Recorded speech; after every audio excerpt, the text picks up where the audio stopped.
I just want to start with this. As far as like what's real, if we want to go by marriage being the ultimate goal, what the data suggests is that the best possible scenario for a long term marriage is for both the man and a woman to be virgins. That's the most successful rate, period. It hovers the 90 percentile. So that's what's right. Okay.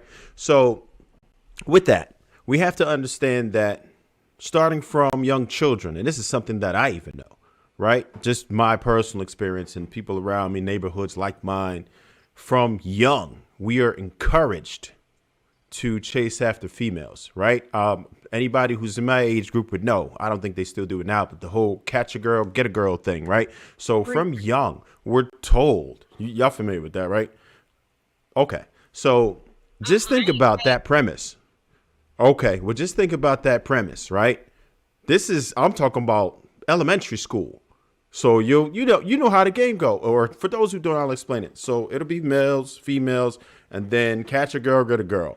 Whatever you want to, whatever level they took it to, whether you kiss the girl or whatever might have happened, you're encouraged and you are given accolades It's called catch a for that girl, freak behavior, right? a girl, freak.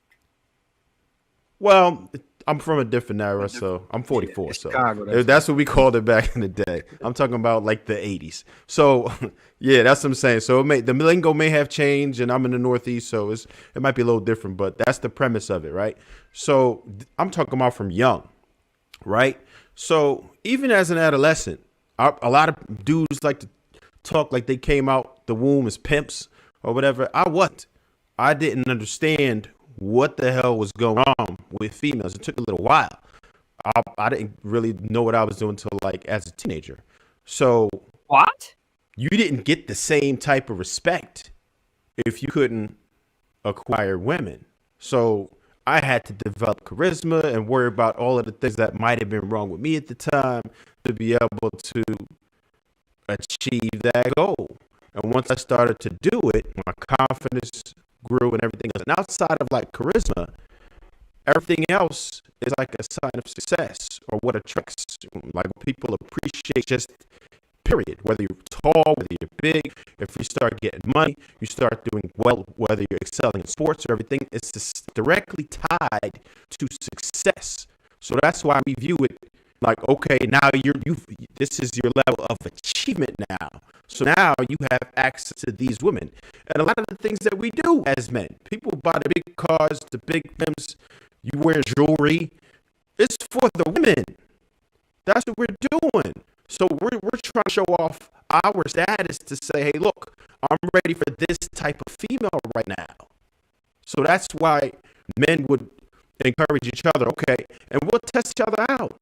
Like if we in the club, go ahead and get that. Go ahead and get that one. If you could go ahead and get the most chicks, the men are gonna promote you. They're like, yo, you got that off? I get that off. Oh, that's what's up.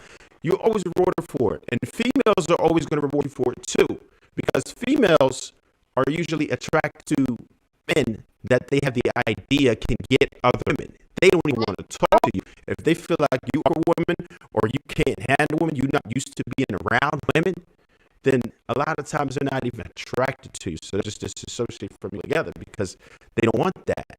So as long as we continue to promote that, we're going to have, like what we were referring to earlier, as far as over sexualizing and everything else. But all in all, it doesn't really help you. It doesn't. Not to say I would trade my experiences, but if I were to tell somebody, hey, listen, your best route, if depending on what you want, if it's marriage, then you probably should limit the amount of women that you deal with. I was checking audio real quick on. Yeah, your mic was in and out a little bit, Trev. Yeah, I think it might have been his mic. Hopefully it's not the stream. Go ahead, Andre. So I know that this might seem a little controversial, what I'm about to say, but it's really my honest opinion. I feel like these type of conversations where it's like, what is it? Conquering women and social value on men, their ability to conquer women. I'm going to be completely honest with you. I feel like it breeds rapists. I feel like they take away, like, I feel like just the way that they even talk about women. Like, I heard, the person who shall remain nameless refer to them as getting bitches. It's like, we just immediately, I feel like that type of language immediately dehumanizes women, where they no longer see women as humans, but they see them as objects to be conquered. And I think that that's dangerous. I think that when we talk about, and I can only speak to the culture of people that I belong to, which is Black men. I feel like the way that they view sex, like when it comes to like even music, like someone was talking about earlier, where it's like beat the pussy up and make it be like the language surrounding even how we engage with sex with each other is really almost like a dehumanizing experience for a woman. I feel like we should be having more conversations about what is consent. I'm sorry, I don't mean to take it here, but I feel like it's really necessary, because I feel like a lot of times we're teaching and breeding Black men to just look at women as like objects to be conquered, and it's really unfortunate. Oh, and I could say, I just want to add to that. Yeah, it's like a predator mentality. It's like how it's a predator, and y'all want to say, "Oh, we were animals. It's instinct." We want to, we want to conquer prey, but to conquer something means to take over or to kind of lie to them, as if you putting up a facade, as if it's good, but it's not. You actually taking them to terror, evilness, negativity. And I feel like to have a culture of men that speak like this is very disheartening.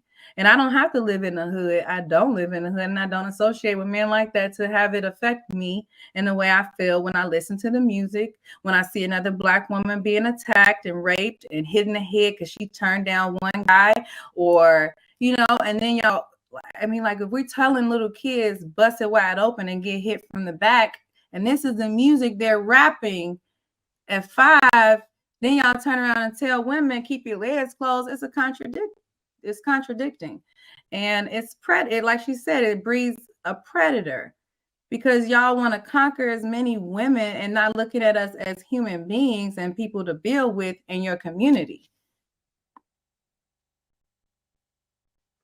When you say get hit in the head with a brick, are you talking about the brick lady? Or is that who you're referring to? I saw a young lady. I see it all the time. It really breaks my heart when I see a video of a woman just speaking up.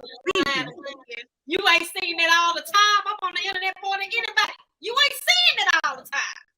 You not seeing it. You was lying. Paris, maybe you don't see it all the time because you choose not to. And there's certain people that are elitists. They might not have grew up in a hood. They might don't identify with the Black community. I used to be an elitist until I experienced racism.